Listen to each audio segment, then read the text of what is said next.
일본이 세계 2위 경제대국이라고요. 그건 옛날 얘기죠. 지금은 오렌지 주스 하나 사기도 힘든 나라가 되어버렸어요. 여기 현재 자신의 상태를 비참하게 생각하는 한 일본 여성이 있습니다. 그녀는 현재 일본의 경제 상황을 적나라하게 드러내는 글을 작성하여 많은 이들로부터 폭발적인 반응을 얻고 있는데요. 대체 무슨 일이 있었길래 이 여성은 이토록 절망적인 글을 쓰게 된 걸까요? 오늘의 사연, 지금 시작합니다. 잠깐만요. 1초면 가능한 좋아요 버튼을 눌러주시면 영상 제작에 큰 힘이 됩니다. 안녕하세요. 저는 도쿄의 미즈호 은행에서 국제금융분석가로 일하고 있는 나카무라 히로시라고 합니다. 매일 아침 시부야역에서 내려 번화한 오모테산도 거리를 지나 사무실로 향하는 길은 언제나 활기차고 분주해요. 하지만 그 활기 뒤에 숨겨진 우리 경제의 실상을 알고 있는 저로서는 이 풍경이 마냥 즐겁지만은 않습니다. 이 이야기를 시작하려니 마음이 무거워지네요. 한때 세계 경제를 이끌던 우리 일본이 지금은 현실을 말로 표현하기가 참 어렵습니다. 매일 다루는 경제 지표들과 쇼윈도 너머로 보이는 도쿄의 모습이 우리의 현주소를 여실히 보여주고 있어요. 제가 이 길을 선택하게 된 건 우연한 기회였어요. 대학 시절 참석했던 국제경제포럼에서 눈을 떴죠. 전 세계 경제의 흐름과 각국의 정책이 개개인의 삶을 어떻게 바꾸는지 그때 처음 깨달았습니다. 특히 한국의 빠른 경제 성장과 혁신적인 금융정책에 깊은 인상을 받았어요. 그 당시 일본은 여전히 세계 2위의 경제대국이었고 우리 시스템이 최고라고 자부했죠. 지금 와서 보니 그게 얼마나 오만한 생각이었는지 모르겠습니다. 일을 시작한 지 벌써 7년이 지났네요. 그동안 일본 경제는 계속 내리막길을 걸었고 저는 그 과정을 가장 가까이에서 지켜봤어요. 한때 세계를 주름잡던 우리의 전자제품과 반도체 산업이 이제는 한국에 완전히 추월당한 걸 보며 많은 생각을 했죠. 소니, 파나소닉 이런 이름들이 이제는 삼성, LG의 그림자에 가려져 있다니 믿기지 않아요. 정부는 엔화 약세 정책을 통해 간신히 수출 경쟁력을 유지하고 있지만 이는 결국 국민의 삶의 질을 희생시키는 대가로 이루어지고 있어요. 물가는 계속해서 오르는데 임금은 제자리 걸음이에요. 무역 적자는 수조엔에 이르고 이는 곧 우리 경제의 기반이 흔들리고 있다는 신호라고 볼 수 있죠. 얼마 전 마트에 갔다가 깜짝 놀랐어요. 오렌지 주스 대신 오렌지 감귤 혼합 주스가 진열대를 가득 채우고 있더라고요. 순수 오렌지 주스는 값이 너무 비싸서 팔리지 않는다나 뭐라나. 그 순간 가슴이 철렁 내려앉는 것 같았습니다. 매일 아침 출근길에 마주치는 풍경들이 이런 현실을 적나라하게 보여줘요. 한때 호화로운 명품 매장들로 가득했던 긴자 거리는 이제 저렴한 체인점들로 채워지고 있어요. 백화점들은 일본인 고객을 위한 공간이 아닌 중국과 동남아 관광객들을 위한 면세점으로 변모하고 있죠. 주말이면 관광객들로 북적이는 거리를 보며 우리가 이제 관광산업에 의존해 살아가는 나라가 되어가고 있다는 생각에 가슴이 아파요. 더 안타까운 건 젊은이들의 모습이에요. 제 또래만 해도 해외여행을 가는 게 당연했는데 요즘 신입사원들은 국내 여행도 부담스러워해요. 얼마 전에는 한 후배가 장어 없는 장어덮밥을 먹었다며 자조적인 농담을 하더라고요. 웃으려고 했지만 웃음이 나오질 않았어요. 제 동생 나오코의 이야기는 더 충격적이었어요. 대학을 졸업하고 취직을 하려고 했지만 좋은 일자리는 찾기 힘들고 월급은 터무니없이 낮았다 하더라고요. 결국 해외로 눈을 돌리게 됐다고 했어요. 언니, 나 필리핀에서 일자리를 구했어. 동생의 말에 처음엔 기뻐했어요. 하지만 곧 그 일의 내용을 듣고 충격에 빠졌죠.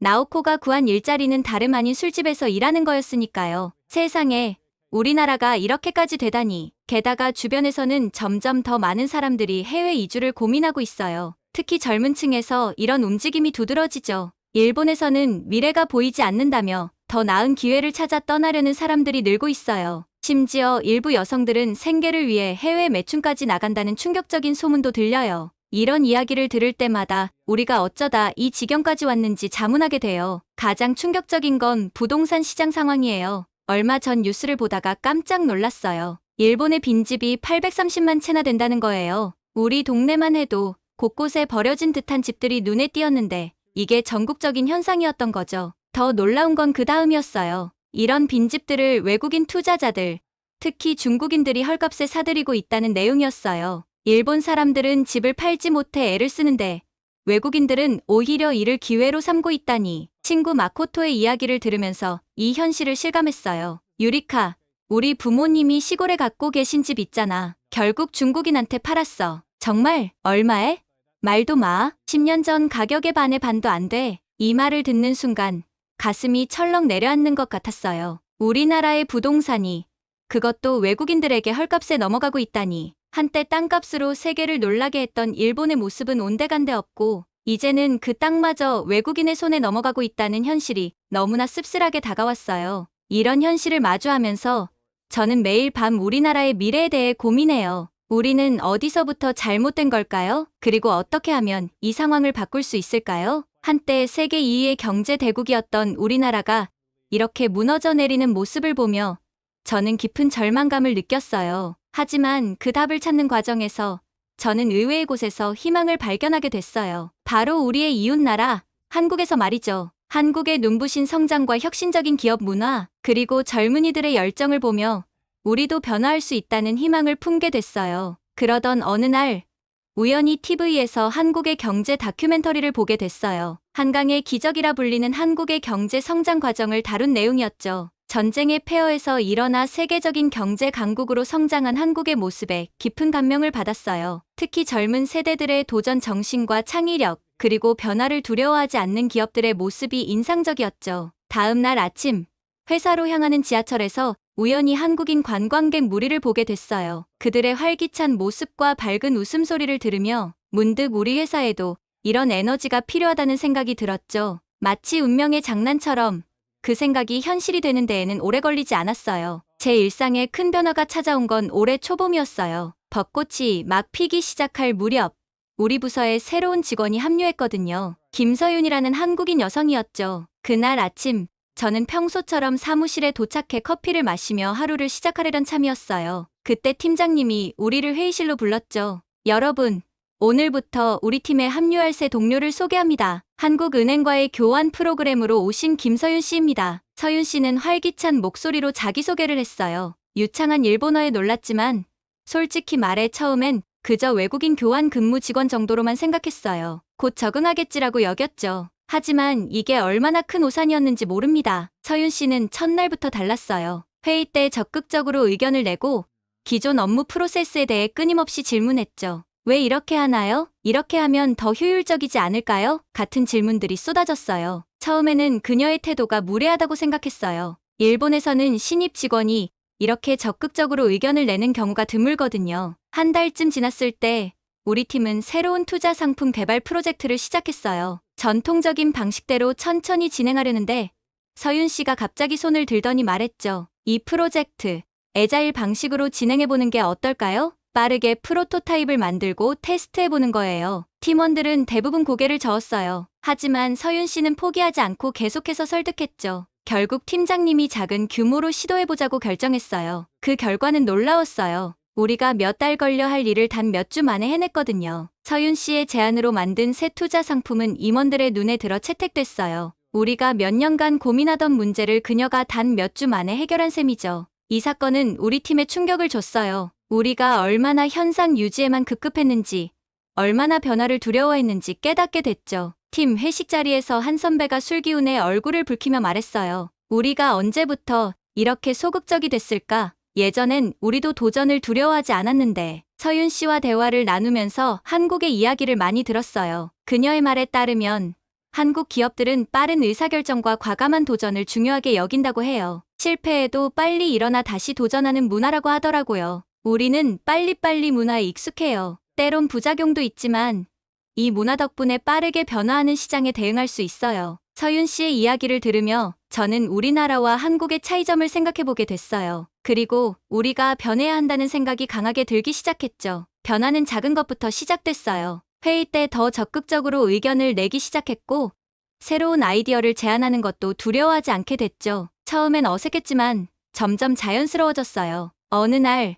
서윤 씨가 제안한 런치앤런 문화를 도입해봤어요. 점심시간에 간단히 샌드위치를 먹으며 아이디어 회의를 하는 거죠. 처음엔 반대의 목소리가 컸어요. 점심은 여유롭게 먹어야 해. 일할 때와 쉴 때는 구분해야 해. 같은 말들이 나왔죠. 하지만 시도해보니 의외로 좋더라고요. 편안한 분위기에서 자유롭게 아이디어를 나누다 보니 회의실에서는 나오지 않던 생각들이 쏟아졌어요. 이 변화 덕분에 우리 팀의 생산성이 눈에 띄게 향상됐죠. 서윤 씨는 또 한국의 회식 문화에 대해서도 이야기해줬어요. 일본과 비슷하지만 조금 다르다고 하더라고요. 한국에서는 회식이 단순히 술 마시는 자리가 아니에요. 팀원들과 소통하고 새로운 아이디어를 나누는 중요한 시간이죠. 그 말을 듣고 우리도 회식 문화를 조금씩 바꿔갔어요. 술을 강요하지 않고 다양한 활동을 함께하는 방식으로요. 이런 작은 변화들이 모여 우리 팀의 분위기를 바꿔놓았어요. 더 활기차고 창의적이고 도전적인 팀으로 변해갔죠. 다른 부서에서도 우리 팀의 변화에 주목하기 시작했어요. 서윤 씨가 온 지 6개월. 우리 팀은 은행 내에서 가장 혁신적인 팀으로 손꼽히게 됐어요. 새로운 금융상품 개발에서부터 업무 프로세스 개선까지 다방면에서 성과를 내기 시작했죠. 이런 변화를 겪으며 저는 깊은 고민에 빠졌어요. 우리나라 일본이 한때 세계를 선도하던 그 혁신의 정신은 어디로 갔을까? 언제부터 우리는 변화를 두려워하고 안주하기 시작한 걸까? 서윤 씨와의 대화, 그리고 우리 팀의 변화를 통해 저는 희망을 보았어요. 우리도 할 수 있다는 걸 깨달았죠. 변화는 어렵지만 그 변화를 통해 우리는 다시 한번 세계를 놀라게 할 수 있을 거예요. 이제 저는 매일 아침 출근길에 새로운 마음가짐으로 걸어요. 오늘은 어떤 새로운 도전을 해볼까? 어떻게 하면 더 나은 변화를 만들어낼 수 있을까 고민하면서요. 서윤 씨가 우리 팀에 가져온 변화의 바람, 그리고 그 바람이 우리 회사 전체로 퍼져나가길 기대하고 있었죠. 서윤 씨와 함께 일하면서 저는 자연스럽게 한국과 일본의 경제 상황을 비교하게 됐어요. 처음엔 단순한 호기심이었지만 점차 그 차이에 충격을 받기 시작했죠. 어느 날 점심시간, 서윤 씨가 스마트폰으로 뉴스를 보고 있었어요. 화면에 떠 있는 숫자들이 눈에 띄더라고요. 서윤 씨, 그게 뭐예요? 아, 이거요? 한국의 경제 지표예요. GDP 성장률이 예상보다 높게 나왔네요. 호기심에 저도 일본의 경제 지표를 찾아봤어요. 그 순간 가슴이 철렁 내려앉는 것 같았죠. 우리의 성장률은 한국의 절반도 안 되는 수준이었거든요. 히로시 씨, 일본의 상황이 많이 어렵나 봐요. 서윤 씨의 말에 고개를 끄덕이며 한숨을 쉬었어요. 그때부터 저는 두 나라의 경제 상황을 본격적으로 비교하기 시작했죠. 가장 먼저 눈에 띈 건 전자제품과 반도체 산업이었어요. 한때 일본이 세계를 주름잡던 분야죠. 하지만 지금은 어떤가요? 삼성, LG 같은 한국 기업들이 시장을 장악하고 있어요. 소니, 파나소닉, 샤프, 이런 이름들이 이제는 그들의 그림자에 가려져 있다니 믿기 힘들더라고요. 서윤 씨에게 이 이야기를 했더니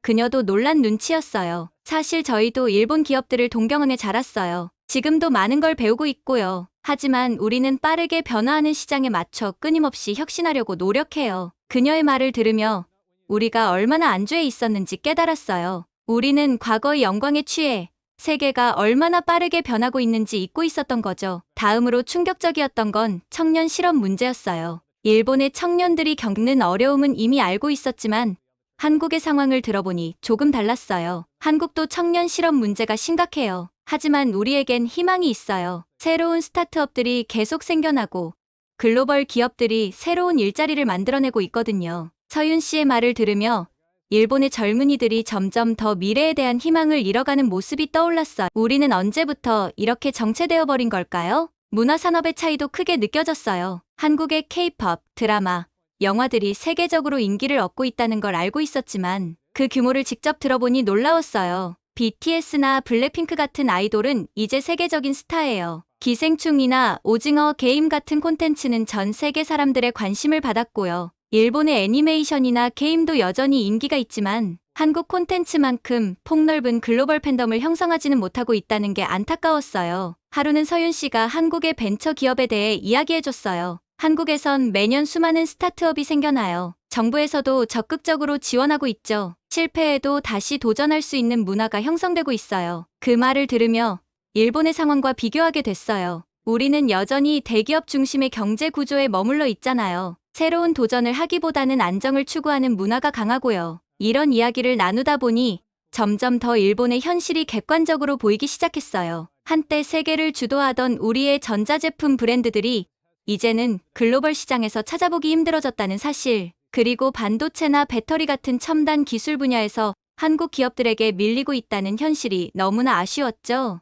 어느 날 서윤 씨가 한국의 5G 기술과 전기차 산업에 대해 이야기해줬어요. 한국은 세계 최초로 5G 상용화에 성공했어요. 전기차 배터리 분야에서도 세계 시장의 큰 비중을 차지하고 있고요. 그 말을 듣고 일본의 상황을 찾아보니 우리는 그 분야에서 많이 뒤처져 있더라고요. 한때 우리가 자랑스럽게 여기던 기술 강국의 모습은 어디로 간 건지 생각이 들더라고요. 이런 비교를 하면 할수록 우리나라가 얼마나 과거의 영광에 사로잡혀 있었는지 깊이 깨닫게 됐어요. 우리는 여전히 80년대, 90년대의 성공 방식을 고수하고 있었던 거예요. 세계는 빠르게 변하고 있는데 우리는 그 변화를 따라가지 못하고 있었던 거죠. 하지만 이런 비교가 단순히 우리를 좌절시키진 않았어요. 오히려 변화의 필요성을 더욱 강하게 느끼게 해줬죠. 우리도 할 수 있다는 희망을 갖게 됐어요. 한국이 그렇게 빠르게 성장할 수 있었다면 우리도 다시 한번 도약할 수 있지 않을까 생각했죠. 그 후로 저는 매일 아침 출근길에 새로운 각오를 다졌어요. 어떻게 하면 우리 회사를, 나아가 우리나라를 변화시킬 수 있을까 고민하면서요. 서윤 씨와의 대화, 그리고 한국과 일본의 비교를 통해 저는 새로운 꿈을 꾸기 시작했어요. 언젠가 우리 일본도 다시 한번 세계를 놀라게 할 수 있을 거라고 믿게 됐죠. 서윤 씨와의 대화를 통해 한국과 일본의 차이를 알게 되면서 저는 우리 사회의 문제점들을 더욱 깊이 들여다보게 됐어요. 그동안 당연하게 여겼던 것들이 사실은 우리를 옭아매고 있었다는 걸 깨달았죠. 가장 먼저 눈에 띈 건 우리 사회의 경직성이었어요. 한때 우리의 강점이었던 평생 고용 시스템과 연공서열 문화가 이제는 발목을 잡고 있다는 생각이 들더라고요. 젊은 인재들의 새로운 아이디어가 받아들여지기 어려운 구조가 된 거죠. 회사에서도 이런 모습을 자주 목격했어요. 어느 날 신입사원 타나카 군이 혁신적인 아이디어를 제안했는데 과장님께서 지금까지 해오던 대로 하면 되라는 말로 일축해버리셨죠. 그 순간 타나카 군의 눈에서 빛이 사라지는 걸 보며 가슴이 아팠어요. 기업 문화도 큰 문제였어요. 과거의 성공 경험에 안주한 나머지 새로운 도전을 두려워하는 분위기가 만연해 있었죠. 실패를 용인하지 않는 문화 때문에 과감한 시도 자체가 어려워진 거예요. 한 번은 새로운 금융상품을 개발하려고 했는데 팀원들 대부분이 실패하면 어쩌지? 라는 걱정부터 했어요. 결국 기존 상품의 마이너 체인지에 그치고 말았죠. 이런 식으로는 급변하는 금융시장에서 살아남기 힘들 거라는 생각이 들었어요. 교육 시스템도 시대에 뒤떨어져 있다는 걸 느꼈어요. 조카 켄타에게 요즘 학교 생활이 어떤지 물어봤어요. 켄타는 한숨을 쉬며 힘들다고 대답했죠. 매일 밤늦게까지 공부하는데 왜 이걸 배워야 하는지 모르겠다고 했어요. 그 말을 듣고 가슴이 아팠어요. 이런 교육을 받고 자란 학생들이 어떻게 4차 산업혁명 시대를 이끌어갈 수 있을까 걱정됐죠. 비판적 사고 능력, 창의성, 협업 능력 등 미래 사회에 필요한 역량을 기르는 교육으로의 전환이 시급하다고 생각했어요. 정부 정책의 방향성도 아쉬웠어요. 미래 산업에 대한 투자와 지원이 너무나 부족하다고 느꼈죠. 특히 디지털 전환이나 친환경 에너지 분야에서 우리가 얼마나 뒤처져 있는지 보며 가슴이 아팠어요. 어느 날 신문을 보다가 충격적인 기사를 접했어요. 일본의 전기차 시장 점유율이 한국의 10% 수준이라는 내용이었죠. 우리가 자동차 강국이라고 자부하던 때가 언제였나 싶었어요. 또 하나 심각한 문제는 저출산 고령화였어요. 이 문제는 단순히 인구 감소의 차원을 넘어서 사회 전반에 큰 영향을 미치고 있었죠. 노동력 부족, 연금 고갈 우려, 내수시장 축소 등 다양한 문제들이 연쇄적으로 발생하고 있었어요. 한 번은 고향에 계신 부모님을 뵈러 갔다가 마을의 현실을 직접 목격했어요. 젊은이들은 모두 떠나고 노인들만 남아있는 모습을 보며 이대로 가다간 일본의 지방이 모두 사라지는 건 아닐까 하는 두려움이 들었죠. 이런 문제들을 생각하면 할수록 우리 사회가 얼마나 큰 변화가 필요한지 절실히 느꼈어요. 하지만 동시에 이런 문제들을 해결할 수 있는 방법도 있을 거라는 희망이 생겼죠. 서윤 씨와 대화를 나누면서 한국이 어떻게 이런 문제들을 극복해 나가고 있는지 들을 수 있었어요. 그들의 노력과 혁신에서 우리가 배울 점이 많다고 생각했죠. 결국 우리에게 필요한 건 과감한 변화와 새로운 도전이라는 걸 깨달았어요. 과거의 성공에 안주하지 않고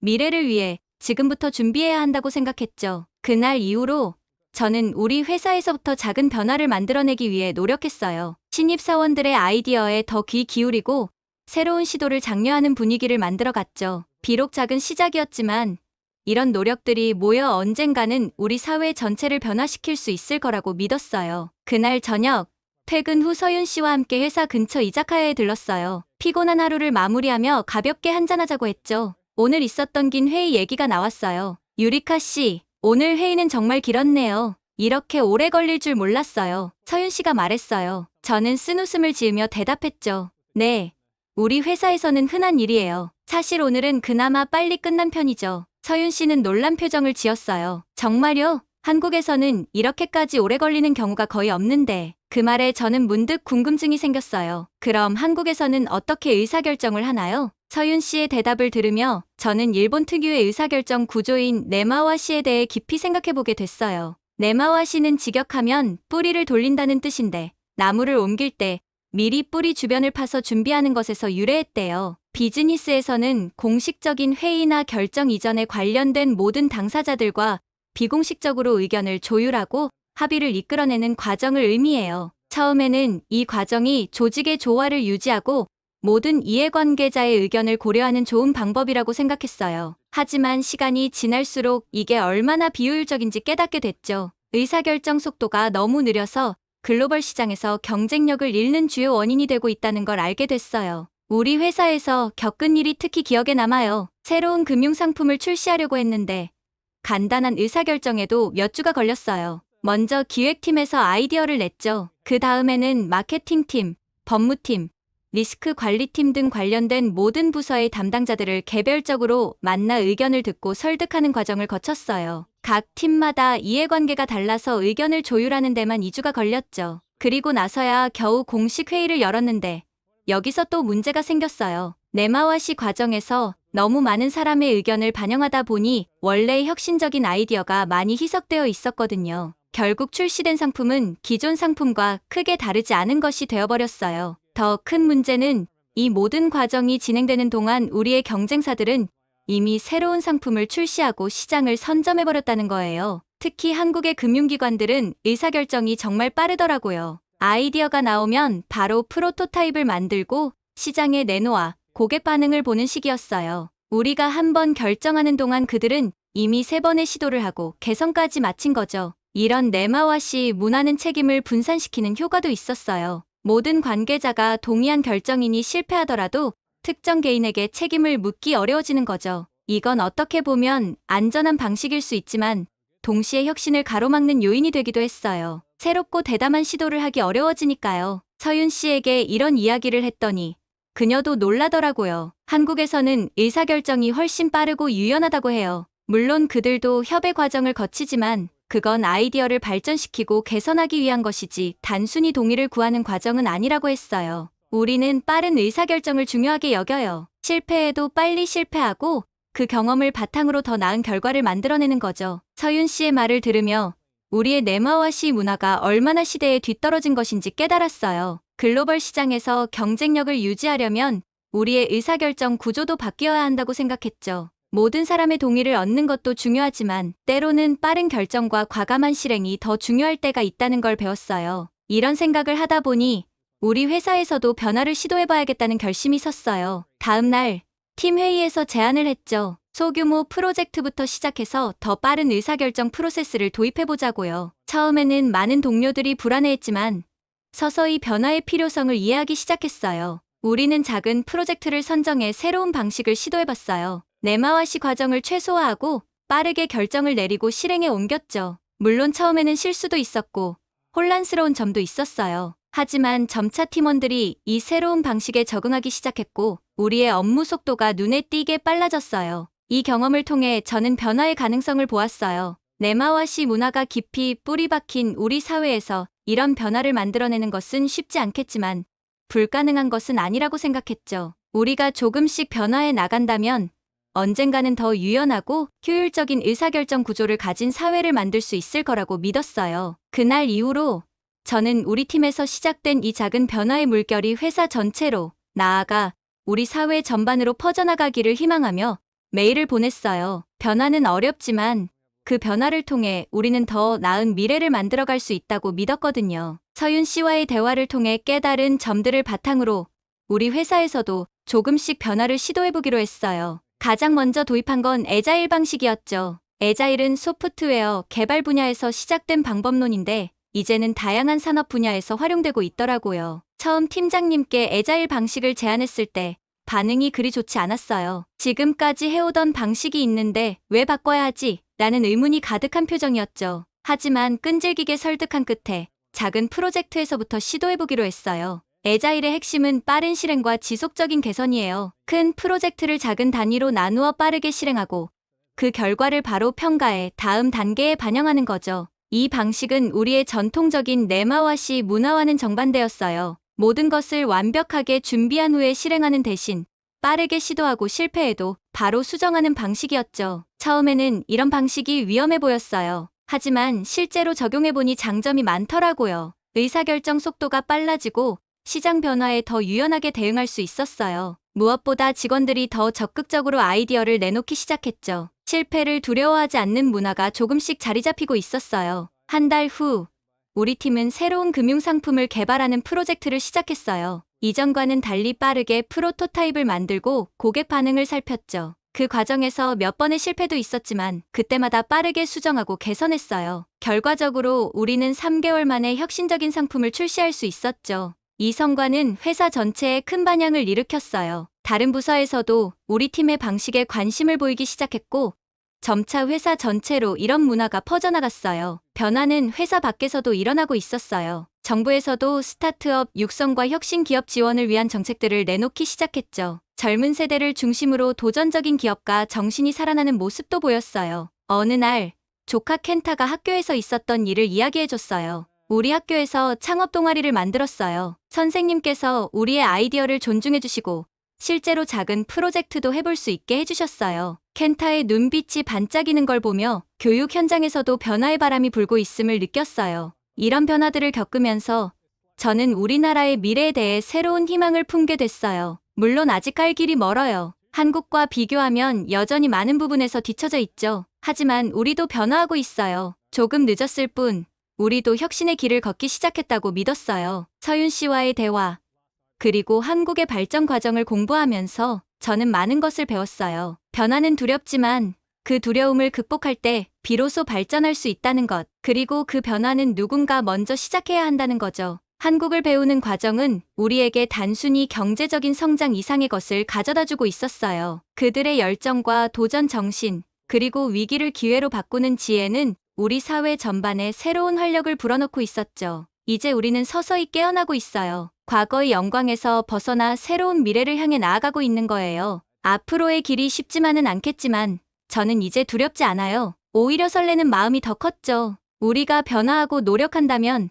언젠가는 다시 한번 세계를 놀라게 할 수 있을 거예요. 한국이 그랬던 것처럼 우리도 할 수 있어요. 아니, 반드시 그렇게 될 거라고 믿었어요. 그날 밤, 저는 깊은 감사와 복잡한 감정을 안고 잠자리에 들었어요. 한국이라는 이웃이 있어 정말 다행이라는 생각이 들었죠. 그들의 열정, 도전 정신, 그리고 끊임없는 혁신을 보며 우리도 할 수 있다는 희망을 얻었으니까요. 하지만 동시에 우리 사회의 모순된 모습에 대해 생각하게 됐어요. 기성세대들은 여전히 한국과의 관계를 경계하고 있지만 우리 젊은 세대는 달라요. 우리는 한국 문화를 사랑하고 한류에 열광하며 한국에 대해 우호적이고 열린 마음을 가지고 있어요. 제 주변만 봐도 그래요. K-팝을 즐기고 한국 드라마를 보며 한국 화장품을 사용하는 친구들이 정말 많아요. 솔직히 말하면 저 역시 일본의 젊은이로서 나이 든 세대의 한국에 대한 선입견과 편견을 이해하기 어려워요. 과거의 역사 때문에 현재의 한국을 편견의 눈으로 바라보는 모습을 볼 때마다 안타까워요. 같은 일본인으로서 부끄럽기도 하고요. 한국이 알아줬으면 좋겠어요. 일본인이라고 해서 다 한국을 싫어하는 건 아니라는 걸요.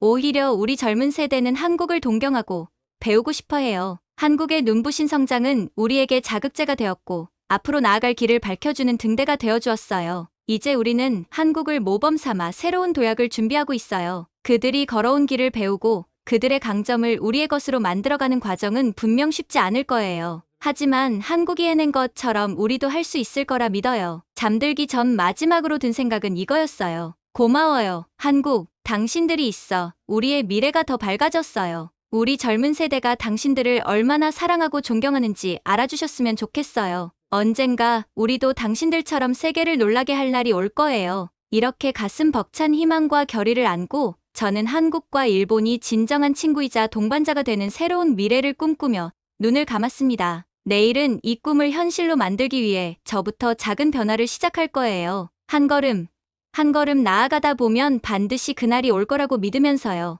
오늘 사연은 여기까지입니다. 일본의 경제적 몰락을 바라보는 한 일본 젊은이의 이야기 어떠셨나요? 한국의 빠른 경제 성장, 혁신적인 기업 문화, 그리고 젊은이들의 열정이 이웃나라 일본에게도 긍정적인 영향을 미치고 있다는 사실이 흥미롭네요. 특히 한국의 도전 정신과 변화를 두려워하지 않는 태도가 얼마나 중요한지 다시 한번 확인할 수 있었습니다. 여러분은 한국의 눈부신 경제 성장과 혁신적인 기업 문화에 대해 어떻게 생각하시나요? 앞으로 한국이 세계 경제를 이끌어가는 강대국으로 더욱 발전하기 위해서는 어떤 노력이 필요할지 여러분의 의견을 댓글로 남겨주세요. 한국의 밝은 미래를 함께 그려보고 싶습니다. 감동 뭉클에서는 여러분의 소중한 마음을 모아 사연 주인공들에게 전해드리고 있습니다. 여러분 주변에 감동적이거나 재미있는 실제 사연들을 제보받고 있으니 언제든 저희 공식 메일로 제보해주세요. 여러분이 보내주신 사연이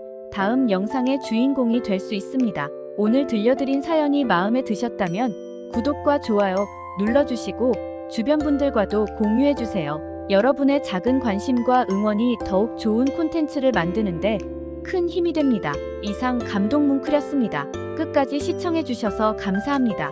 다음에 더 감동적인 사연으로 찾아뵙겠습니다.